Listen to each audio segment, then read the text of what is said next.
ನಿಮ್ಮ ಶತ್ರುಗಳ ಮುಂದೆ ನೀವು ಎದೆ ಎತ್ತಿ ನಡೆಯೋ ಥರ ನಿಮಗೆ ಮಾಡ್ತಾ ಇದ್ದಾರೆ.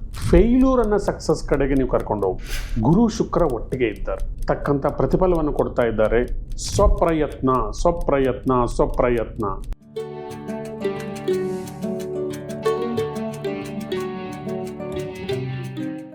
ಓಂ ಶ್ರೀ ಗಣೇಶಾಯ ನಮಃ. ಓಂ ಶ್ರೀ ಗುರುಭ್ಯೋ ನಮಃ. ಓಂ ಶ್ರೀ ಸರಸ್ವತೈ ನಮಃ. ಮಾತೃದೇವೋಭವ. ತತ್ವಮಸಿ ಚಾನಲ್ ಪ್ರೇಕ್ಷಕರಿಗೆ ನಿಮ್ಮ ರಾಘವನ್ ವೆಂಕಟರಾಘವನ್ ಮಾಡ್ತಕ್ಕಂಥ ನಮಸ್ಕಾರಗಳು. ಪ್ರೇಕ್ಷಕರೇ, ಇದು ಉಡುಪಿ ನ್ಯೂಮರಲ್ ಅಜೆಂಡಾ ಅಸ್ಟ್ರಾಲಜಿ ಕಾರ್ಯಕ್ರಮ ಮಾಸ ಭವಿಷ್ಯ.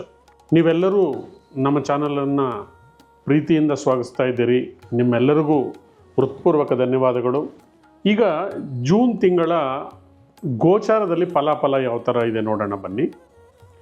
ಜೂನ್ ತಿಂಗಳಲ್ಲಿ ಮುಖ್ಯವಾಗಿ ಗುರು ಭಗವಾನರು ತಮ್ಮ ಸ್ಥಾನ ಬದಲಾವಣೆಯನ್ನು ಮಾಡ್ತಾ ಇದ್ದಾರೆ.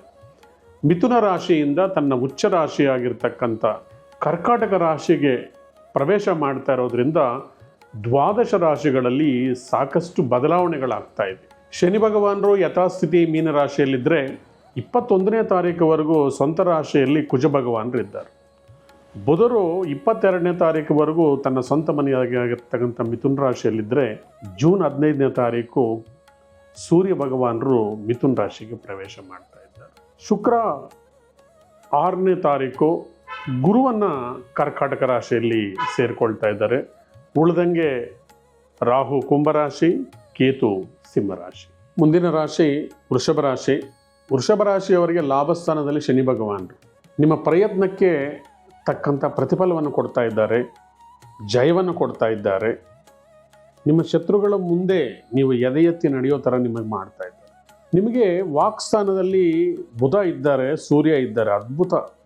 ಈ ಮಾರ್ಕೆಟಿಂಗ್ ಫೀಲ್ಡಲ್ಲಿ ಇರ್ತಕ್ಕಂಥವರು, ಎಕ್ಸ್ಪೆಷಲಿ ಅಡ್ವೊಕೇಟ್ಸು, ಇವರಿಗೆಲ್ಲರಿಗೂ ಕೂಡ ತಮ್ಮ ಮಾತಿನಲ್ಲಿ ಜಯವನ್ನು ಪಡ್ಕೊಳ್ತಕ್ಕಂಥದ್ದು. ನಿಮ್ಮ ಬುದ್ಧಿಚಾತುರ್ಯದಿಂದ ಬಂದಿರತಕ್ಕಂಥ ಅಡಚಣೆಗಳನ್ನು ನೀವು ವಾಕ್ಚಾತುರ್ಯದಿಂದ ಅದನ್ನು ಅಧಿಗಮಿಸಿ ನೀವು ಫೇಲ್ಯೂರನ್ನು ಸಕ್ಸಸ್ ಕಡೆಗೆ ನೀವು ಕರ್ಕೊಂಡು ಹೋಗ್ಬೋದು. ಧನಸ್ಥಾನದಲ್ಲಿ ಬುಧ ಇದ್ದಾರಂದರೆ ಬಂಧು ವರ್ಗದಿಂದ ಲಾಭ ಆಗ್ತಕ್ಕಂಥದ್ದು. ಮತ್ತು ಎಕ್ಸ್ಪೆಷಲಿ ಸೂರ್ಯ ಕೂಡ 2ನೇ ಮನೆಯಲ್ಲಿ ಇದ್ದಾರಂದರೆ ಯಾರು ಸೋಷಿಯಲ್ ಸರ್ವಿಸ್ ಮಾಡ್ತಾ ಇರ್ತಾರೋ ಅವ್ರು ಕೂಡ ಅನುಕೂಲ ಆಗ್ತಕ್ಕಂಥದ್ದು. ಮುಖ್ಯವಾಗಿ 3ನೇ ಮನೆಯಲ್ಲಿ ಭ್ರಾತೃಸ್ಥಾನ ಆಗಿರೋದರಿಂದ ಗುರು ಶುಕ್ರ ಒಟ್ಟಿಗೆ ಇದ್ದಾರೆ. ನಿಮ್ಮ ಸಿಸ್ಟರ್ಸ್ ಕಡೆಯಿಂದ ನಿಮಗೆ ಅನುಕೂಲ ಆಗ್ತಕ್ಕಂಥದ್ದು ಸಕಾಲಕ್ಕೆ. ಏನೋ ಬೈಕ್ ತೊಗೊಂಡಿರ್ತೀರಿ, ಕಾರ್ ತೊಗೊಂಡಿರ್ತೀರಿ, ಏನೋ ಜಮೀನು ತೊಗೊಂಡಿರ್ತೀರಿ, ಸಕಾಲಕ್ಕೆ ನಿಮ್ಮ ಸಿಸ್ಟರ್ ಕಡೆಯಿಂದ ಕೂಡ ನಿಮಗೆ ಚಾನ್ಸಸ್ ಇರುತ್ತೆ. ಗುರು ಕೂಡ 3ನೇ ಮನೆಯಲ್ಲಿದ್ದಾರೆ. ಎಫರ್ಟ್ಸ್ ಇಟ್ಟು ಮುಂದೆ ಹೋಗ್ಬೇಕಂತ ಹೇಳ್ತಾ ಇದ್ದೆ. ಇಲ್ಲಿವರೆಗೂ ಗುರು ನಿಮಗೆ ಅನುಕೂಲಕರ ಸ್ಥಿತಿಯಲ್ಲಿರ್ತಕ್ಕಂಥ ಗುರು ಈಗ 3ನೇ ಮನೆಯಲ್ಲಿ ಬಂದಿರೋದರಿಂದ ಸ್ವಪ್ರಯತ್ನ ಸ್ವಪ್ರಯತ್ನ ಸ್ವಪ್ರಯತ್ನ. 4ನೇ ಮನೆಯಲ್ಲಿ ಕೇತು ಭಗವಾನರಿದ್ದಾರೆ. ನಿಮ್ಮ ಅಕ್ಕಪಕ್ಕದವರು ನಿಮ್ಗೆ ಶತ್ರುಗಳು, ನಿಮ್ಮ ಜೊತೆಯಲ್ಲಿ ಕೆಲಸ ಮಾಡೋರು ನಿಮಗೆ ಶತ್ರುಗಳು, ಗುಪ್ತ ಶತ್ರುಗಳ ಕಾಟ ಇರುತ್ತೆ. ಗಣಪತಿಯನ್ನು ಆರಾಧನೆ ಮಾಡಿ. 10ನೇ ಮನೆಯಲ್ಲಿ ಕರ್ಮಸ್ಥಾನದಲ್ಲಿ ರಾಹು ಭಗವಾನರಿದ್ದಾರೆ. ಯಾಕೋ ನಿಮ್ಮ ಬಾಸ್ಗೂ ನಿಮಗೂ ಅಷ್ಟೊಂದು ಸಾಮ್ಯತೆ ಸಿಗ್ತಾ ಇಲ್ಲ ಇತ್ತೀಚೆಗೆ. ನಿಮ್ಮ ಕೊಲೀಗ್ಸ್ ಕೂಡ ನಿಮ್ಮ ಫೇವರ್ ಆಗಿದ್ದವರು ನಿಮ್ಗೆ ಉಲ್ಟಾ ಹೊಡಿತಾರೆ. ಮತ್ತು 12ನೇ ಮನೆಯಲ್ಲಿರ್ತಕ್ಕಂಥ ಕುಜ ಭಗವಾನರು ಹೇಳ್ತಾ ಇದ್ದಾರೆ, ಸಂಯಮದಿಂದ ಇರಿ, ಆಲೋಚನೆಯಿಂದ ಮಾತಾಡಿ, ಆವೇಶ ಮಾತುಗಳು ಬೇಡ. ನಿಮ್ಮ ಖರ್ಚಿನ ಬಗ್ಗೆ ಗಮನ ಇಡಿ, ಸೇವಿಂಗ್ಸ್ ಬಗ್ಗೆ ಗಮನ ಕೊಡಿ ಅಂತಕ್ಕಂಥದ್ದು ಕುಜ ಭಗವಾನರು ಹೇಳ್ತಾ ಇದ್ದಾರೆ. ಸಡನ್ನಾಗಿ ಯಾವುದು ಕಮಿಟ್ಮೆಂಟ್ ಮಾಡ್ಕೊಳಕ್ಕೆ ಹೋಗಬೇಡಿ. ಸಡನ್ನಾಗಿ ಯಾರಿಗೂ ಪ್ರಾಮಿಸ್ ಮಾಡೋಕ್ಕೆ ಹೋಗಬೇಡಿ. ಪಾಲುದಾರಿಕೆಯಲ್ಲಿ ಎಚ್ಚರಿಕೆಯಾಗಿರ್ತಕ್ಕಂಥ ನಡೆಯನ್ನು ನೀವು ಇಡಬೇಕು. ಕುಜ ಭಗವಾನರನ್ನು ಹೋಲಿಸ್ಕೋಬೇಕಂದ್ರೆ ಲಕ್ಷ್ಮೀ ನರಸಿಂಹಸ್ವಾಮಿ ಆರಾಧನೆ ಮಾಡಿ. ಇಲ್ಲಿ ಕೇತು ಭಗವಾನರನ್ನು ಹೋಲಿಸ್ಕೋಬೇಕಂದ್ರೆ ಗಣಪತಿಯನ್ನು ಆರಾಧನೆ ಮಾಡಿ.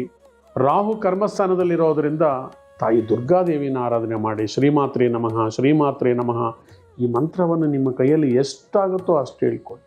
ಅಥವಾ ಯಾವುದೇ ನಿಮ್ಗೆ ಗೊತ್ತಿರತಕ್ಕಂಥ ದೇವಿ ಮಂತ್ರವನ್ನು ಹೇಳ್ಕೊಳ್ಳಿ. ದುರ್ಗಾಂ ದೇವೀಂ ಶರಣಮಹಂ ಪ್ರಪದ್ಯ ಅಂತ ಹೇಳ್ತಾ ತಾಯಿ ಕಾಲಿಗೆ ಬೀಳಿ. ಅಮ್ಮ ನೀನು ಬಿಟ್ಟರೆ ನನಗೆ ಯಾರೂ ಗತಿ ಇಲ್ಲಮ್ಮ, ನಾನು ನಿನ್ನ ಮಗ ಅಮ್ಮ, ನೀನು ನನ್ನನ್ನು ಆಶೀರ್ವಾದ ಮಾಡಮ್ಮ, ನನ್ನ ಕಷ್ಟಗಳಿಂದ ಆಚೆ ಕರ್ಕೊಂಬ ಅಮ್ಮ ಅಂತೇಳಿ ಅನನ್ಯ ಭಕ್ತಿಯಿಂದ ಬೇಡ್ಕೊಂಡಿದ್ರೆ ತಾಯಿ ಕರುಣಾಮಯಿಳು. ನೀವು ಎಷ್ಟೇ ಪಾತಾಳದಲ್ಲಿದ್ದರೂ ಕೂಡ ನಿಮ್ಮನ್ನು ಮೇಲೆ ಕೆತ್ಕೊಂಡು ಬರ್ತಾಳೆ. ಇಲ್ಲಿ ನಂಬಿಕೆ ಭಕ್ತಿ ಮುಖ್ಯ, ಎಫರ್ಟ್ಸ್ ಮುಖ್ಯ. ನಿಮ್ಮ ಸ್ವಪ್ರಯತ್ನ ಇಲ್ಲ ಅಂದರೆ ಯಾವುದೂ ಸಾಧ್ಯ ಆಗೋದಿಲ್ಲ. ಬರೀ ಕಾರ್ಯಕ್ರಮ ನೋಡೋದರಿಂದ ಏನೂ ಉಪಯೋಗ ಆಗೋದಿಲ್ಲ. ನೀವೇನು ಪ್ರಯತ್ನ ಮಾಡ್ತೀರೋ ಅದೇ ನಿಮಗೆ ಸಕ್ಸಸ್ ಕೊಡುತ್ತೆ ಅಂತ ಹೇಳ್ತಾ, ಸಾಕಷ್ಟು ಜನ ಮೆಸೇಜ್ ಮಾಡ್ತಾ ಇರ್ತಾರೆ, ಗುರುಗಳೇ ನೀವು 3 ತಿಂಗಳಿಂದ ಹೇಳ್ತಾ ಇದ್ದೀರಿ, 4 ತಿಂಗಳಿಂದ ಹೇಳ್ತಾ ಇದ್ದೀರಿ, ನಮ್ಗೆ ಚೆನ್ನಾಗಾಗತ್ತೆ ಅಂತ ಏನೂ ಆಗಿಲ್ಲ. ಜಾತಕ ಗೋಚಾರ ಫಲದ ಜೊತೆಗೆ ನಿಮ್ಮ ಮೂಲ ಜಾತಕದಲ್ಲಿ ದೋಷಗಳು ನೋಡ್ಕೊಳ್ಳಿ, ಪ್ಲಸ್ ಏನು ದಶಾಭುಕ್ತಿಗಳು ನಡೀತಾ ಇದೆ ಅದು ಕೂಡ ಮುಖ್ಯ. ಜೊತೆಗೆ ನಿಮ್ಮ ಮನೆಯ ವಾಸ್ತು ಸ್ಥಾನಬಲ ಇಲ್ಲ ಅಂದರೂ ಕೂಡ ನಿಮ್ಗೆ ಒಳ್ಳೆ ಟೈಮ್ ನಡೀತಾ ಇದ್ದರೂ ಕೂಡ ಶುಭ ಫಲಗಳನ್ನು ಕಮ್ಮಿ ಮಾಡುತ್ತೆ ಅಥವಾ ತಡೆಯುತ್ತೆ. ಒಂದು ವೇಳೆ ನಿಮ್ಮ ನಾಮಬಲ ಸಂಖ್ಯಾಶಾಸ್ತ್ರಕ್ಕೆ ಇಲ್ಲ ಅಂದಾಗಲೂ ಕೂಡ ನಿಮ್ಗೆ ಅಭಿವೃದ್ಧಿಯಲ್ಲಿ ತುಂಬ ಡಿಲೇ ಆಗುತ್ತೆ. ನಿಮ್ಗೆ ಹತ್ತಿರದ ಪಂಡಿತರಲ್ಲಿ ನಿಮ್ಮ ಜಾತಕವನ್ನು ತೋರಿಸಿ ನಾಮಬಲ ಚೆನ್ನಾಗಿದೆಯಾ, ವಾಸ್ತುಬಲ ಚೆನ್ನಾಗಿದೆಯಾ, ಗ್ರಹಬಲ ಹೇಗಿದೆ ಅಂತ ತಿಳ್ಕೊಂಡು ಇದನ್ನು ನೀವು ಅನ್ವಯಿಸ್ಕೊಂಡಿದ್ರೆ ನಿಮಗೆ 100ಕ್ಕೆ 100 ಫಲ ಕೊಡುತ್ತೆ. ಕಾರ್ಯಕ್ರಮವನ್ನು ಮುಕ್ತಾಯ ಮಾಡೋಕ್ಕೆ ಮೊದಲು ನಿಮಗೆ ಒಂದು ಅದ್ಭುತವಾದಂಥ ಒಂದು ವಾಸ್ತು ಟಿಪ್ಸನ್ನು ನಾನು ಇವತ್ತು ಹೇಳ್ತಾ ಇದ್ದೀನಿ. ಇದು ತುಂಬ ಮುಖ್ಯ.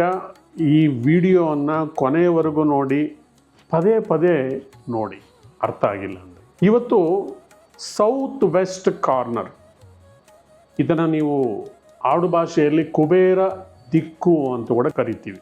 ಈ ದಿಕ್ಕಲ್ಲಿ ನೀವೇನಾದರೂ ಒಡೆದಿರೋ ಕನ್ನಡಿ ಇಟ್ಟಿದ್ದೀರಾ, ಬೇಡದೇ ಇರತಕ್ಕಂಥ ವಸ್ತುಗಳನ್ನು ಇಟ್ಟಿದ್ದೀರಾ, ನಿಮ್ಮ ಮಂಚದ ಕೆಳಗಡೆ ಶೂಸು ಬೇಡದೇ ಒಡೆದೋಗಿರ್ತಕ್ಕಂಥ ವಸ್ತುಗಳನ್ನು ಇಟ್ಟಿದ್ದೀರಾ, ಅಥವಾ ಈ ಮೂಲೆಯಲ್ಲಿ ನೀವು ಕನ್ನಡಿಯನ್ನೇನಾದ್ರೂ ಇಟ್ಕೊಂಡಿದ್ದೀರಾ.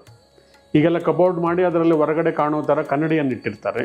ಬೆಡ್ರೂಮಲ್ಲೇ ಟಿ ವಿ ಕೂಡ ಇಟ್ಟಿರ್ತಾರೆ. ಇದರಿಂದ ತುಂಬಾ ನೆಗೆಟಿವ್ ಎನರ್ಜಿ ಪಾಸ್ ಆಗುತ್ತೆ. ಈ ಕುಬೇರ ಮೂಲೆ ಅಂತಕ್ಕಂಥದ್ದು ಸಂಬಂಧಗಳನ್ನು ಅಭಿವೃದ್ಧಿಪಡಿಸ್ತಕ್ಕಂಥದ್ದು, ಮದುವೆ, ಲವ್, ರೊಮ್ಯಾನ್ಸ್ ಸಪೋರ್ಟ್ ಮಾಡ್ತಕ್ಕಂಥದ್ದು. ಈ ಕುಬೇರ ಮೂಲೆಗೆ ಉತ್ತರ ದಿಕ್ಕು ಚಿಲ್ಡ್ರನ್ಸು, ನೇಮ್, ಫೇಮ್ ಕೊಡ್ತಕ್ಕಂಥದ್ದು. ಈ ಕುಬೇರ ಮೂಲೆಗೆ ದಕ್ಷಿಣ ದಿಕ್ಕು ಐಶ್ವರ್ಯ, ಆರೋಗ್ಯವನ್ನು ಕೊಡ್ತಕ್ಕಂಥದ್ದು. ಒಂದು ವೇಳೆ ಈ ಕುಬೇರ ಮೂಲೆ ಏನಾದರೂ ಕೆಟ್ಟಿದರೆ ನಿಮಗೆ ನಿಮ್ಮ ಜೀವನದಲ್ಲಿ ಹೇಳಿಕೊಳ್ಳಲಾರದಂಥ ನೋವಿರುತ್ತೆ. ಇದು ಮದುವೆ ಮತ್ತು ಪ್ರೀತಿ, ರೊಮ್ಯಾನ್ಸಿಗೆ ಸಂಬಂಧಿಸಿರೋದಾಗಿರೋದ್ರಿಂದ ನೀವೇನಾದರೂ ಈ ದಿಕ್ಕಲ್ಲಿ ನೀವು ಕಪ್ಪು ಬಣ್ಣದ ಕಬೋರ್ಡ್ಸು ಅಥವಾ ನೀವೇನಾದರೂ ನೀಲಿ ಬಣ್ಣದ ಪೇಂಟಿಂಗ್ ಏನಾದರೂ ಹೊಡೆದಿದ್ದರೆ ನೀವು ಅಬ್ಸರ್ವ್ ಮಾಡಿ ಸಂಬಂಧಗಳಲ್ಲಿ ತೊಡಕುಂಟಾಗ್ತಾ ಇರುತ್ತೆ.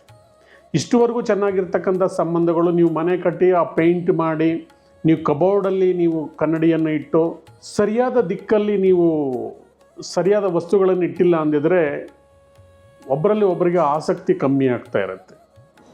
ಒಂದು ವೇಳೆ ನಿಮ್ಮ ಪೇಂಟ್ ಅಥವಾ ನಿಮ್ಮ ಕಬೋರ್ಡ್ಸು ಬ್ಲ್ಯಾಕ್ ಆ್ಯಂಡ್ ಬ್ಲೂ ಇದ್ದರೆ ಒಬ್ಬರಲ್ಲಿ ಒಬ್ಬರಿಗೆ ಅನುರಾಗ ಕಮ್ಮಿ ಆಗುತ್ತೆ, ಶಾರೀರಿಕ ಸುಖದಲ್ಲಿ ಕೂಡ ವ್ಯತ್ಯಾಸ ಆಗ್ತಾ ಇರುತ್ತೆ. ಸರಿ, ಹಾಗಾದರೆ ಈ ಮುಖ್ಯವಾಗಿರ್ತಕ್ಕಂಥ ಈ ಕುಬೇರ ಮೂಲೆ ಅಥವಾ ಸೌತ್ ವೆಸ್ಟ್ ಕಾರ್ನರನ್ನು ಯಾವ ಥರ ನಾವು ಅಭಿವೃದ್ಧಿ ಮಾಡ್ಕೋಬೇಕು? ನಾವೆಷ್ಟೋ ಕಡೆ ನಾವು ವಾಸ್ತು ಪರಿಶೀಲನೆಗಾಗಿ ಹೋದಾಗ ಜನ ಹೇಳೋದಷ್ಟೇ, ಸ್ವಾಮಿ ನಾವು ತೊಗೊಂಡ್ಬಿಟ್ಟಿದ್ದೀವಿ, ಇದು ಅಪಾರ್ಟ್ಮೆಂಟು, ನಾವು ಒಡೆಯೋಕ್ಕಾಗಲ್ಲ, ತೆಗಿಯೋಕ್ಕಾಗಲ್ಲ, ಆಲ್ಟರ್ನೇಟಿವ್ ಮಾಡೋಕ್ಕಾಗಲ್ಲ. ಖಂಡಿತ ನೀವು ಹೆದರ್ಕೋಬೇಕಾಗಿಲ್ಲ. ಕೇವಲ ಸ್ವಲ್ಪ ಬದಲಾವಣೆಗಳನ್ನು ಮಾಡಿಕೊಳ್ಳೋದ್ರಿಂದ, ಕಲರ್ ಕಾಂಬಿನೇಷನ್ಸನ್ನು ಮ್ಯಾಚ್ ಮಾಡೋದ್ರಿಂದ, ಚಿಕ್ಕ ಚಿಕ್ಕ ಟಿಪ್ಸನ್ನು ಉಪಯೋಗಿಸ್ಕೊಳ್ಳೋದ್ರಿಂದ ಅದನ್ನು ನೀವು ಸಮೃದ್ಧಿಯ ಕಡೆಗೆ ತೊಗೊಂಡು ಹೋಗ್ಬೋದು. ಮೊದಲನೇದಾಗಿ ನಿಮ್ಮ ಬೆಡ್ರೂಮಲ್ಲಿ ಪಿಲ್ಲರ್, ಮನೆಯ ಪಿಲ್ಲರ್ ಆಚೆ ಬಂದಿದ್ದರೆ ಅದರಲ್ಲಿ ನೆಗೆಟಿವ್ ಎನರ್ಜಿ ಬರ್ತಾ ಇರುತ್ತೆ. ಅದನ್ನು ನಿವಾರಣೆ ಮಾಡಬೇಕಂದ್ರೆ ಆ ಪಿಲ್ಲರ್ ಮೇಲೆ ಓಂ ಅನ್ನತಕ್ಕಂಥ ಅಕ್ಷರ ಪ್ಲಸ್ ಸ್ವಸ್ತಿಕನ್ನು ಬರೀರಿ. ಸೊ ಅದರಿಂದ ಬರ್ತಕ್ಕಂಥ ಎನರ್ಜಿ ಕಮ್ಮಿ ಆಗುತ್ತೆ. ಯಾಕಂದರೆ ಇವಾಗ ಪಿಲ್ಲರ್ಸಲ್ಲೆಲ್ಲ ಐರನ್ ಇರುತ್ತೆ, ವುಡ್ಡು, ಮಣ್ಣು ಇಂಥದ್ರಲ್ಲಿ ನೆಗೆಟಿವ್ ಎನರ್ಜಿ ಇರೋದಿಲ್ಲ. ಪಿಲ್ಲರ್ಸಲ್ಲಿ ಐರನ್ ಇರೋದರಿಂದ ನಿಮಗೆ ನೆಗೆಟಿವ್ ಎನರ್ಜಿ ಇರುತ್ತೆ. ಹಾಗೆ ನಿಮಗೆ ಕಬೋರ್ಡಲ್ಲಿ ಏನಾದರೂ ಕನ್ನಡಿ ಇದ್ದರೆ ಮೊದಲು ಅದನ್ನು ತೆಗೆಸ್ಬಿಡಿ, ಅಥವಾ ಅದಕ್ಕೊಂದು ಸ್ಕ್ರೀನ್ ಹಾಕಿ. ನಿಮಗೆ ಡ್ರೆಸ್ಸಿಂಗ್ ಟೇಬಲ್ ಅಥವಾ ಕನ್ನಡಿಯನ್ನು ಹಾಕಲೇಬೇಕಂದ್ರೆ ನಿಮ್ಮ ಮಾಸ್ಟರ್ ಬೆಡ್ರೂಮಲ್ಲಿ ನಾರ್ತ್ ಗೋಡೆಗೆ ಹಾಕಿ. ಇಲ್ಲಿ ಹೆಚ್ಚಾಗಿ ಈ ದಿಕ್ಕು ಬಂದು ಅರ್ತ್ ಎಲಿಮೆಂಟ್ ಇರುತ್ತೆ, ಭೂಮಿ ಎಲ್ಲವನ್ನು ಹಿಡ್ಕೊಳ್ಳುತ್ತೆ.